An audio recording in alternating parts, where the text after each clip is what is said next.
So, you want to make games, but nothing seems to stick. No matter how many tutorials you watch, you just can't seem to grasp it. Don't worry, everybody's been through it. In fact, it's so common it has its own name. Tutorial hell. And I'm going to teach you, or at least try to teach you, how to avoid it. However, I am very new at this, so I'm probably not qualified to give you this advice. But hey, it worked for me, so it might for you.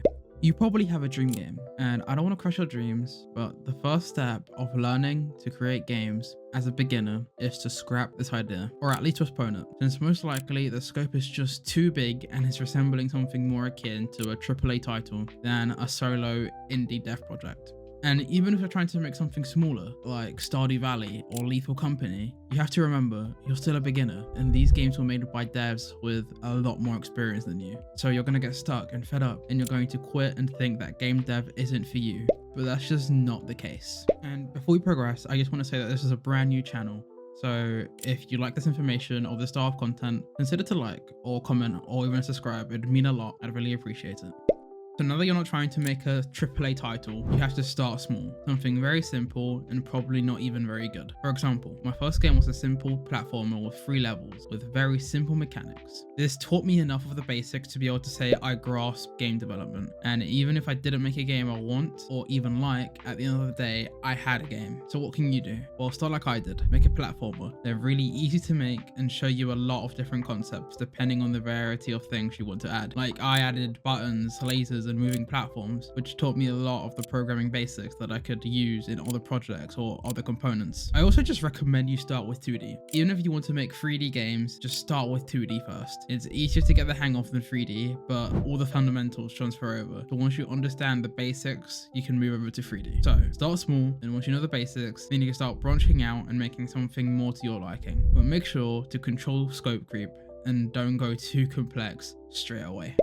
Right, so now that you know what you're going to work on, let's talk about how you're going to learn to do it. So, the way most people learn is by watching tutorials. And I'm not going to sit here and tell you that tutorials are bad, never watch them. Because in fact, they are very useful. But tutorial hell is very real. So I want to try and tell you how to avoid it. So, I'm going to use the example of making a platformer. If you're a complete beginner, you'll probably search something along the lines of how to make a simple platformer in Unity. But this is generally bad practice, since it's most likely going to be a step-by-step guide, which you're going to follow line of code by line of code, setting by setting and asset by asset, and sure, you'll end up with a game and it might even be a good game, but it's not yours, it's not unique, and you probably didn't really learn much at all. So how do you learn then? Oh, it's actually very simple. Instead of searching up a complete tutorial, divide the problem into smaller, more manageable chunks and learn how to do those individually. So if you want to make a platformer, what do you need? Well, you need movement, and for movement you need input controls. So search up how to manage inputs. Then once you have that down, search up how to apply movement to a character, or even how to apply force or velocity to a character, and make sure you understand what you're coding before you finish. Why do it like this? Well, this makes sure you understand how everything functions independently, meaning you can reuse the same knowledge to make different things. So now that you know how to detect inputs, you could use this to create a pause screen by pressing escape. You also now know how to apply forces to a character. You can use the same knowledge to make a moving platform. And with this, you just continue on doing different things and learning more and more and more until you're less reliant on tutorials and are able to do nearly everything yourself, which leads me on to,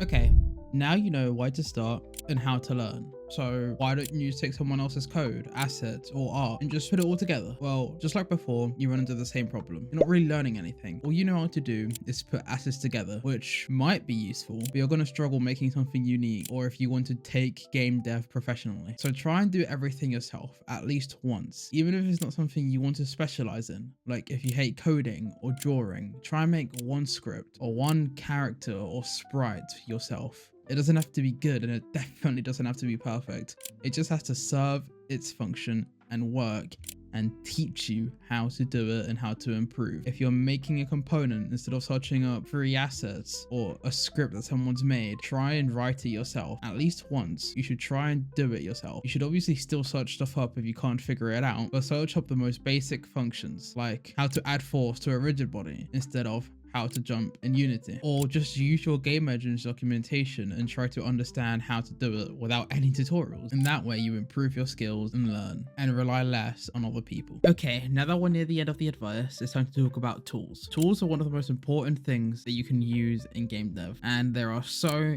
many options out there. So I'm just going to run you through some of the basic ones that I know or that I know of. So let's start with game engine. What game engine do you use? Well, I recommend starting with something easy to learn like Unity or Godot. There are others like Unreal, but those are probably more complex for beginners. I do recommend Unity just because there are a lot of free tutorials, but if you can't run it, Godot is a very solid option. You can even use things like Roblox. Is actually quite powerful as a game engine, and it's probably quite easy for beginners to learn. Even Fortnite now has its own game engine, but that's basically just Unreal Engine. There's also others like Construct and Game Maker, which are no code options. Those might be good for you, but they might be paid, I'm not sure. Assets. So you probably need some assets for your game. Depending on your style, the tools you use might vary, but Photoshop is a good shout for most assets. However, it's expensive, but you can get student discounts or even sell into the 7 Cs if you have to, unless you start making enough profit to buy it. You also have free alternatives like GIMP or even Critter, which is free if you download it from the GitHub. If you do pixel art, you can use Sprite, which is a one-time payment, but it's relatively cheap, and it's also free if you compile it yourself. Pixel Edit is my personal choice. However, it is again a one-time payment, but it's relatively cheap. There are also web-based solutions like Pixel Art and Piskel, which I heard are quite good, but I haven't tried them out myself. For audio, you have solutions like Audacity, which is completely free and very powerful, and I'm using it right now to record this script, so I hope it sounds okay. Honorable mentions. So we have Blender for 3D. Blender's completely free. Notion for note taking, again completely free and quite powerful. Whimsical for brainstorming. It's completely free, which is why I like it. There are many other solutions for brainstorming that are basically the same as Whimsical, but they're either more restrictive or you have to pay to get all their features. That's just why I like Whimsical.